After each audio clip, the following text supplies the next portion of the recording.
Hello everyone, ये optical isomerism का 7th video है। और इससे पहले वाले वीडियो तक हम सारे टाइप के कंपाउंड देख चुके हैं जो ऑप्टिकली एक्टिव होते हैं। Optically active compound with chiral carbon भी हमने देख लिए, optically active compound without chiral carbon भी हमने देख लिए। अब ये स्टीरियो आइसोमेरिज्म का सबसे इंपॉर्टेंट सेक्शन है। Total number of stereo isomers निकाले जाते हैं। तब हम ये 3 पार्ट में करने वाले हैं। When compound showing only GI, when compound showing only optical isomerism, when compound showing both optical isomerism as well as geometrical isomerism। तो फर्स्ट से स्टार्ट कर रहे हैं। फर्स्ट है when compound showing only geometrical isomerism। मतलब ये जो मैं फॉर्मूले डेवलप करूंगा ये तभी एप्लीकेबल है जब कंपाउंड केवल geometrical isomerism शो करेगा। लिखा हुआ है ओनली फॉर पॉलीन्स। पॉलीन्स का मतलब ऐसे कंपाउंड जिनमें एक से ज़्यादा डबल बॉन्ड होते हैं। अब पहला डाउट कि एक डबल बॉन्ड के लिए फॉर्मूला यूज़ क्यों नहीं करते, क्योंकि एक डबल बॉन्ड के दो ही पॉसिबल अरेंजमेंट होते हैं, एक सिस ट्रांस, ई और जेड, सिन और एंटी। तो उसके लिए हमें फॉर्मूला लगाने की ज़रूरत नहीं पड़ती। ठीक, तो हम ये फॉर्मूले केवल तभी लगाएंगे जब एक से ज़्यादा double bond geometrical isomerism show करते होंगे। क्या है फॉर्मूले? केस 1 में लिखा हुआ है when ends of polyene are different.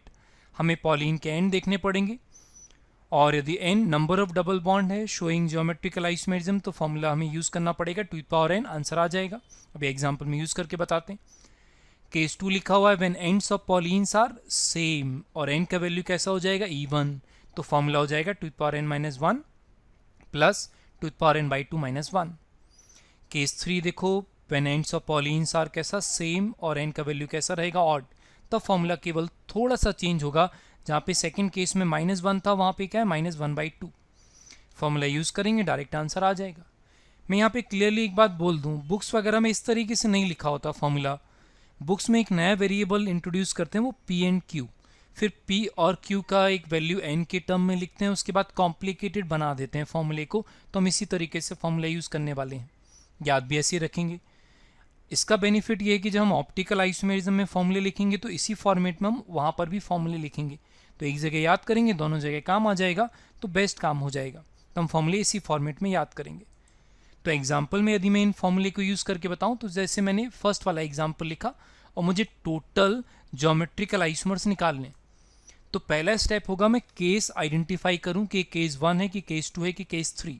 तो मुझे क्या देखना पड़ेगा? मुझे एंड्स ऑब्जर्व करने पड़ेंगे कि एंड्स आर सेम और डिफरेंट। अब एंड्स कैसे देखे जाते हैं? तो देखो ज़रा यहाँ पे डबल बॉन्ड से डबल बॉन्ड तक ये कहलाता है पॉलीन। इसके बाहर जो रह गया वो एंड्स हैं। तो ध्यान से देखें, यहाँ पर एंड है मिथाइल और यहाँ पर एंड क्या है? इथाइल। Ends are different. मतलब ये कौन सा केस हो गया? ये हो गया केस 1। केस 1 का मतलब फॉर्मूला कौन सा लगाना पड़ेगा? 2n। तो 2 का n का वैल्यू कितना हो गया? n का वैल्यू है 2। दो डबल बॉन्ड है शोइंग जियोमेट्रिकल आइसोमर, तो यहाँ पर 2 हो जाएगा। तो टोटल आइसोमर कितना हो गया? टोटल आइसोमर हो जाएगा 4। इस तरीके से फॉर्मूला यूज़ करते हैं। इन केस बाई चांस हम यदि फॉर्मूला भूल जाते हैं, हम थियोरेटिकली ट्राई करना चाहते हैं क्वेश्चन को, तो फिर किस तरीके से ट्राई करें? तो ज़रा अलग अलग मेथड ट्राई करके देखते हैं। ज़रा देखो, किसी भी डबल बॉन्ड का अरेंजमेंट में 2 तरीके से लिख सकता हूँ। तो इस डबल बॉन्ड का अरेंजमेंट लिखने के कितने तरीके मैं बोल रहा हूँ? 2 टाइप्स। कौन से 2 टाइप्स? या तो मैं इसका अरेंजमेंट सिस अरेंजमेंट लिखूंगा, या तो मैं क्या लिखूंगा? ट्रांस। और इस डबल बॉन्ड का अरेंजमेंट भी 2 तरीके से लिख सकता हूँ। या तो मैं अरेंजमेंट सिस टाइप लिखूंगा, या तो मैं लिखूंगा टाइप्स। कौन सा? ट्रांस टाइप लिखूंगा। तो सिस टाइप लिखूंगा, या तो मैं क्या लिखूंगा? ट्रांस। तो टोटल टाइप कितना हो जाएगा? तो टोटल टाइप निकालने के लिए, टोटल टाइप्स निकालने के लिए हमें पॉसिबिलिटीज़ को मल्टीप्लाई करना होता है। 2 × 2 = 4, आंसर आ जाएगा 4। देखो, बाई चांस 2 + 2 करने पे भी 4 आ रहा है, लेकिन ये परम्यूटेशन कॉम्बिनेशन वाला मेथड है, इसमें मल्टीप्लाई ही किया जाता है। और 2 × 2 = कितना हो जाएगा? 4। इन केस इस तरीके से भी नहीं समझ आया, हमसे नहीं बना, तो थर्ड मेथड पे आते हैं। एक डबल बॉन्ड के पॉसिबल अरेंजमेंट मैंने लिख लिए सिस और ट्रांस। फिर मैंने दूसरे डबल बॉन्ड के पॉसिबल अरेंजमेंट लिख लिए सिस एंड ट्रांस। अब यदि मुझे टोटल अरेंजमेंट्स देखने हैं तो मुझे पेयर बनाना पड़ेगा, कॉम्बिनेशंस बनाने पड़ेंगे, जोड़ी बनानी पड़ेगी।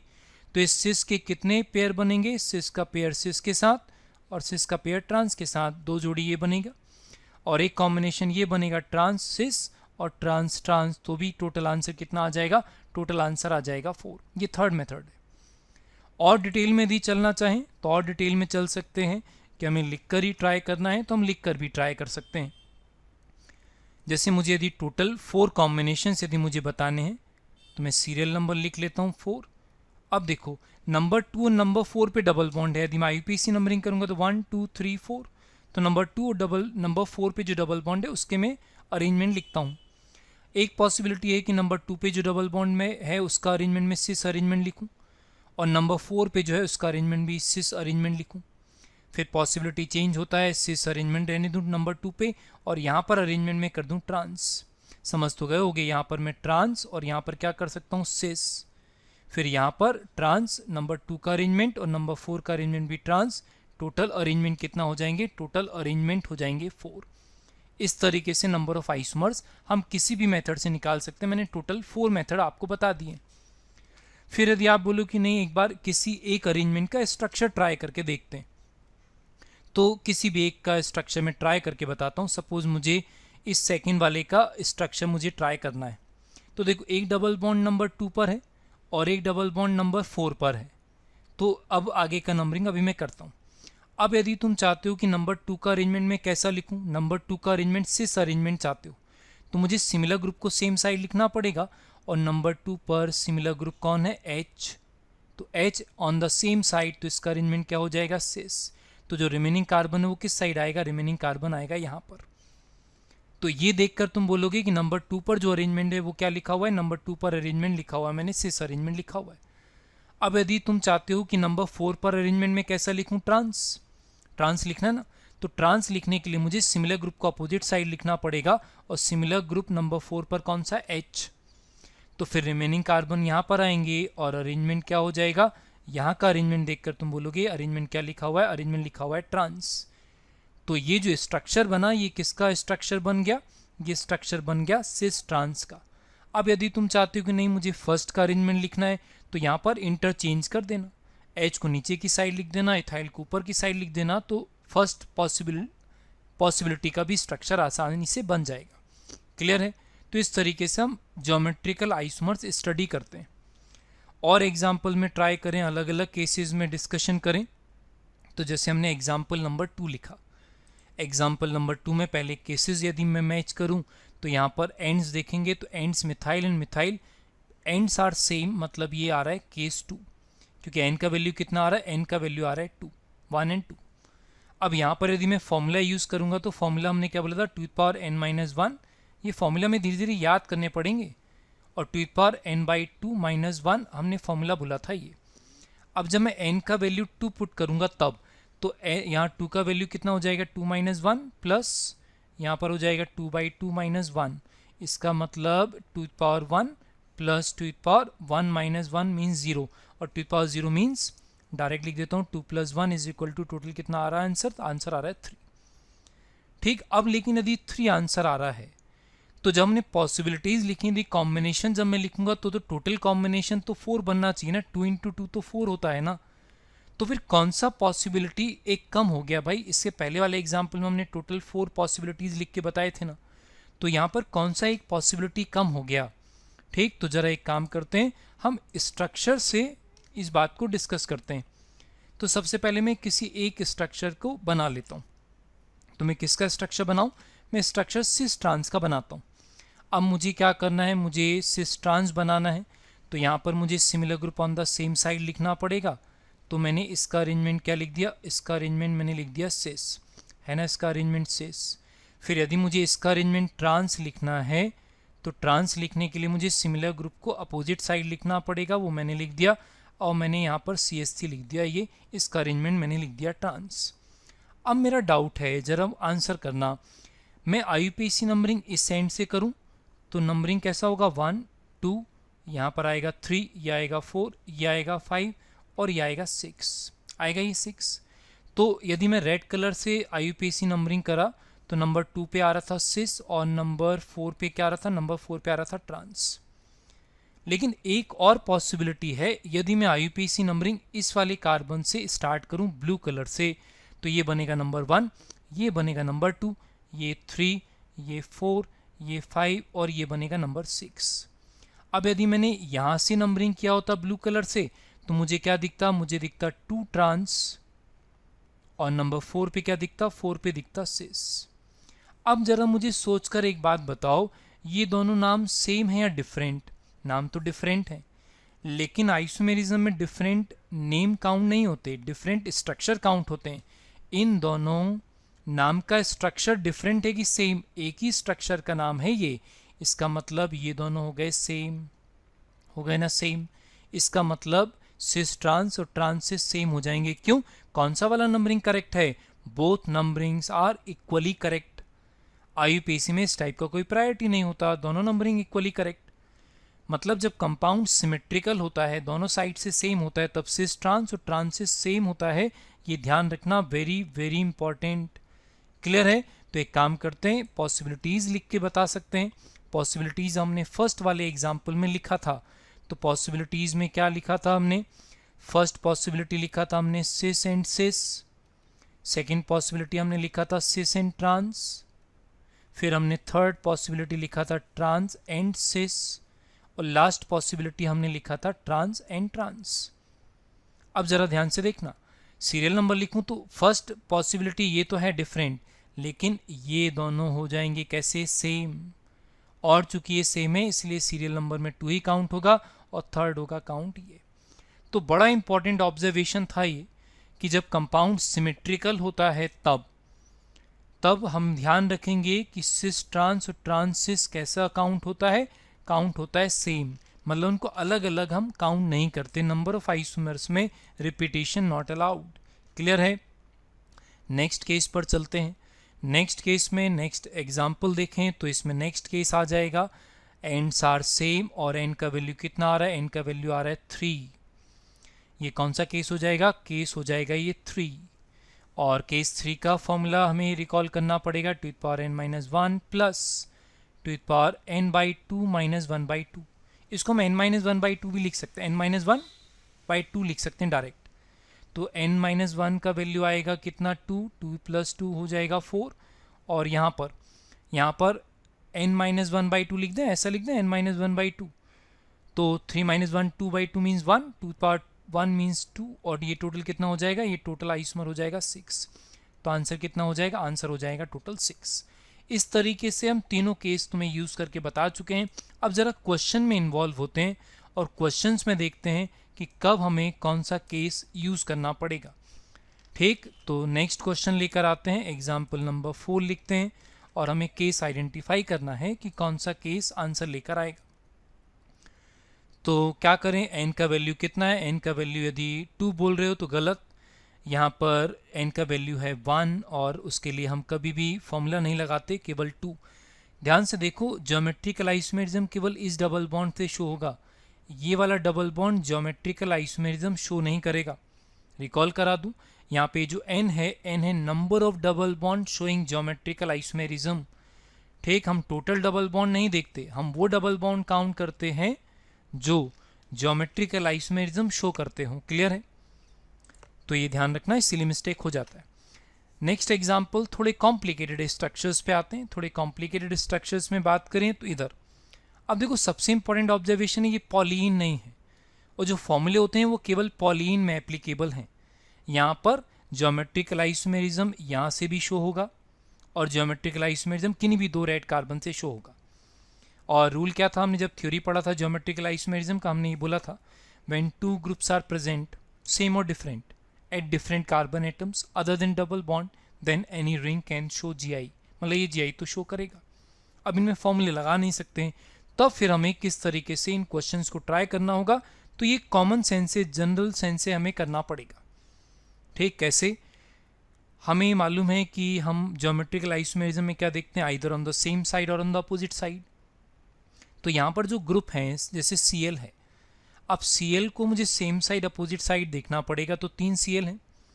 तो एक पॉसिबिलिटी ये है कि तीनों Cl on the same side and 0 Cl on the opposite side. फिर एक पॉसिबिलिटी है 2 Cl सेम साइड और 1 Cl on the opposite side. और कोई पॉसिबिलिटी लिख सकते हैं? पॉसिबल ही नहीं है।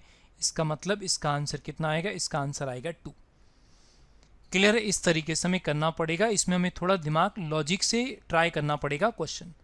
फिर यदि मन में आ रहा है कि नहीं, कौन से 2 पॉसिबल अरेंजमेंट हैं, एक बार लिख के बताना, तो एक बार लिख के देख लेते हैं। ये देखो, हम ये बोल रहे हैं कि देखो यदि तीनों Cl हम सेम साइड रखेंगे तो यहाँ पर मैं तीनों Cl को इनवर्ट द प्लेन लिख सकता हूँ, या मैं तीनों Cl को आउटवर्ड द प्लेन लिख सकता हूँ ऐसा, और ये दोनों होते हैं सेम, क्योंकि वीवर के डायरेक्शन चेंज होने से इनवर्ड आउटवर्ड तब फर्क आता है, आइडेंटिकल नहीं।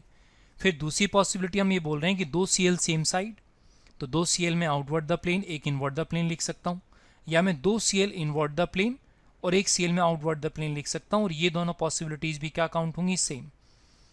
इसलिए टोटल डिफरेंट पॉसिबिलिटीज़ कितने आएंगी, डिफरेंट पॉसिबिलिटीज़ टोटल आएंगी 2। इसलिए टोटल आइसोमर ज्योमेट्रिकल आइसोमर कितने हो जाएंगे, टोटल ज्योमेट्रिकल आइसोमर हो जाते हैं यहाँ पर 2।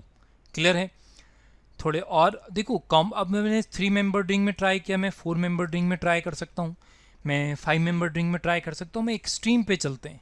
एक्सट्रीम मतलब हम 6 मेंबर रिंग पे ट्राई करते हैं, बहुत सारे वेरिएशंस हमें सोचने पड़ेंगे। तो मुझे क्या करना पड़ेगा, मुझे सेम साइड अपोजिट साइड करना पड़ेगा, फॉर्मूला तो नहीं लगता है। टोटल 6 क्लोरीन है, पॉसिबिलिटीज़ लिखते हैं 6Cl same side 0 opposite side, then one more possibility 5Cl same side 1 opposite side either inward the plane or outward the plane, doesn't matter. Then next possibility is 4Cl on the same side and 2Cl on the opposite side, and the next possibility is 3Cl on the same side and 3Cl on the opposite side. तो क्या total 4 आएगा, नहीं total 4 नहीं आएगा।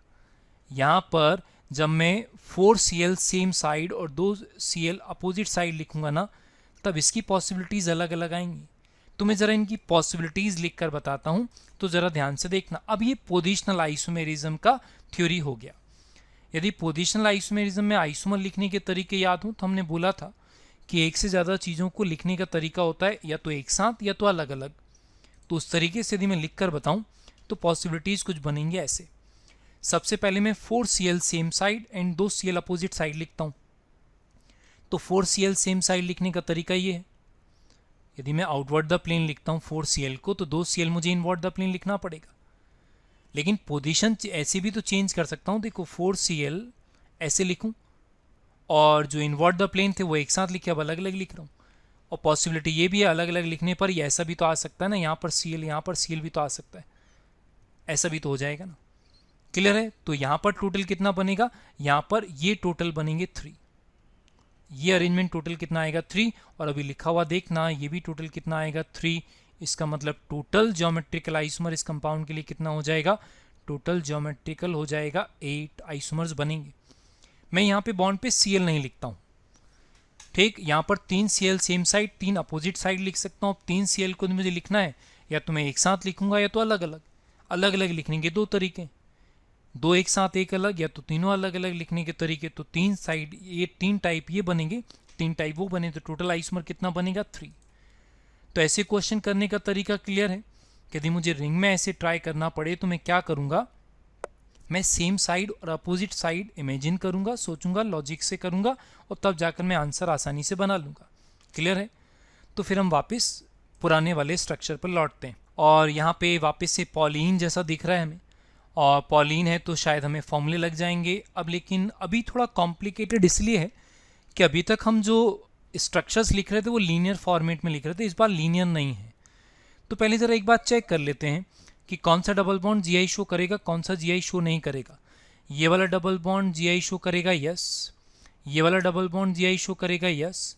ये वाला double bond GI show नहीं करेगा क्योंकि यहाँ कार्बन पर हाइड्रोजन सेम है।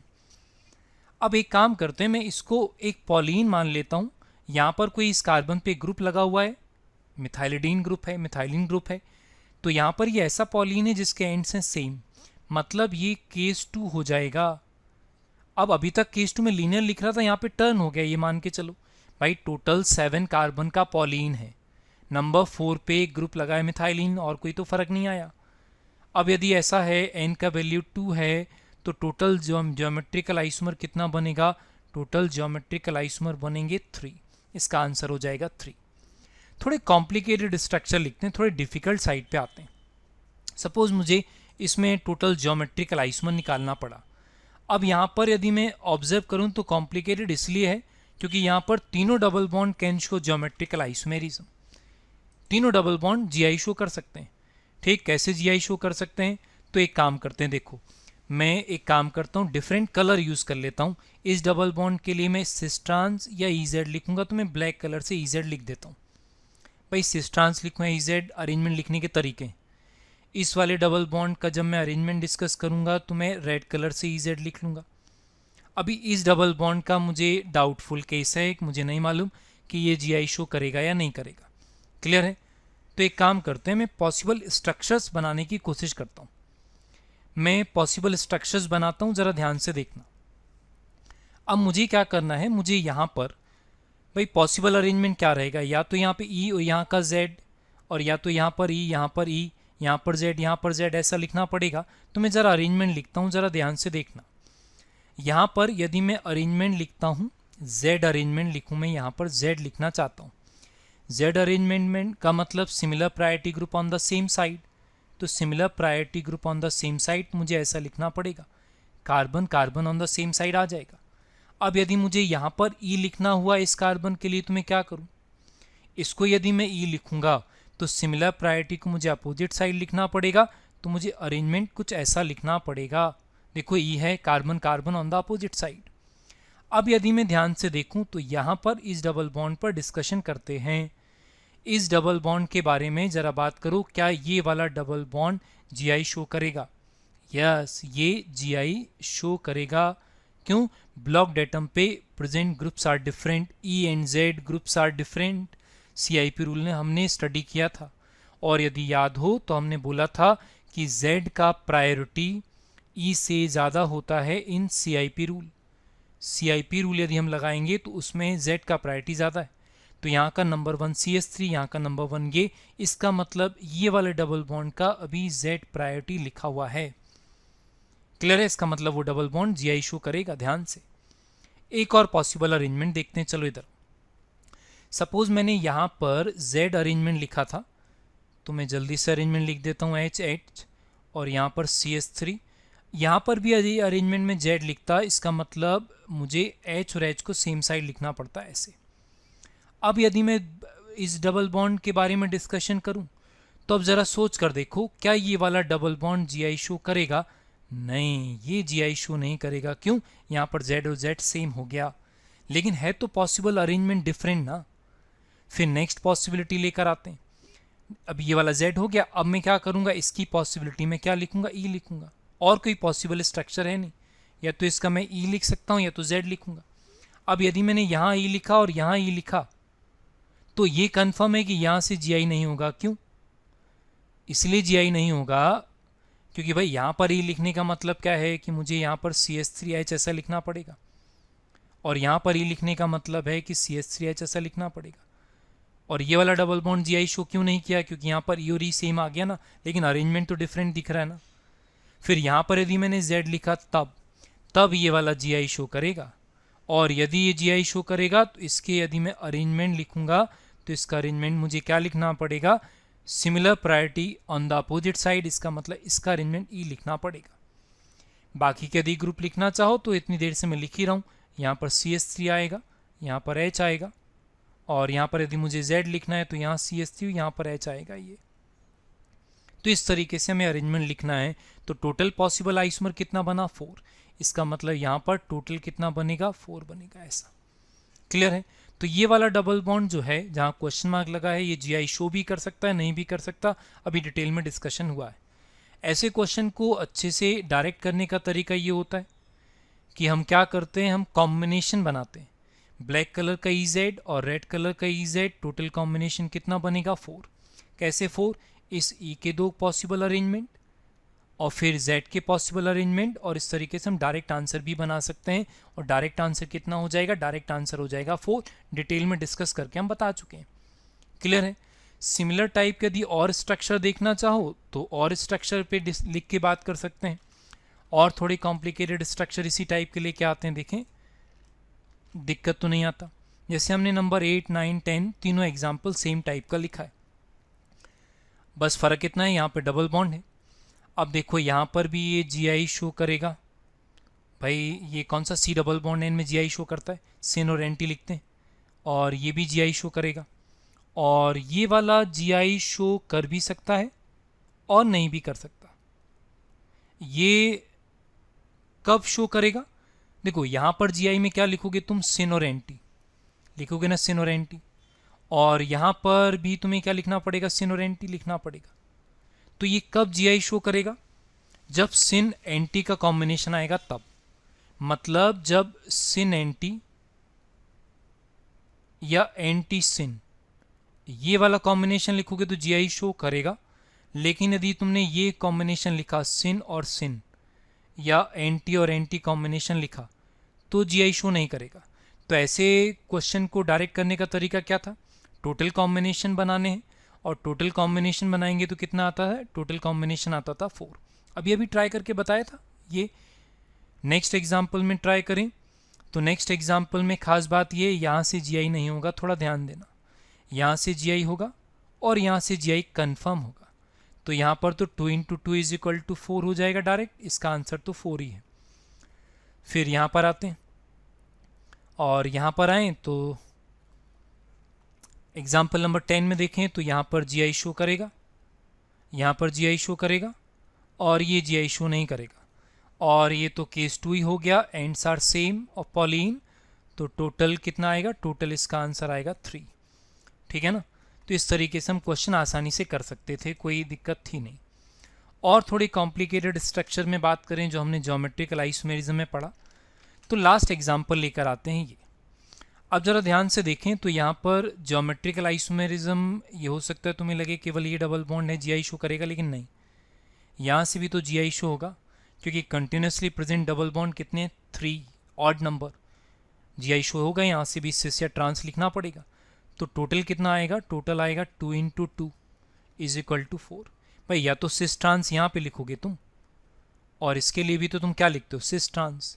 तो टोटल कॉम्बिनेशन कितना बनेगा, टोटल कॉम्बिनेशन बनेगा 4। इस तरीके से हम हर किसी कंपाउंड में टोटल ज्योमेट्रिकल आइसोमेर्स देखना सीख गए। नेक्स्ट वीडियो में केवल हम ऑप्टिकल आइसोमेरिज्म और ऐसी कंपाउंड जिनमें ऑप्टिकल और ज्योमेट्रिकल दोनों होता होगा वो हम डिस्कस करेंगे।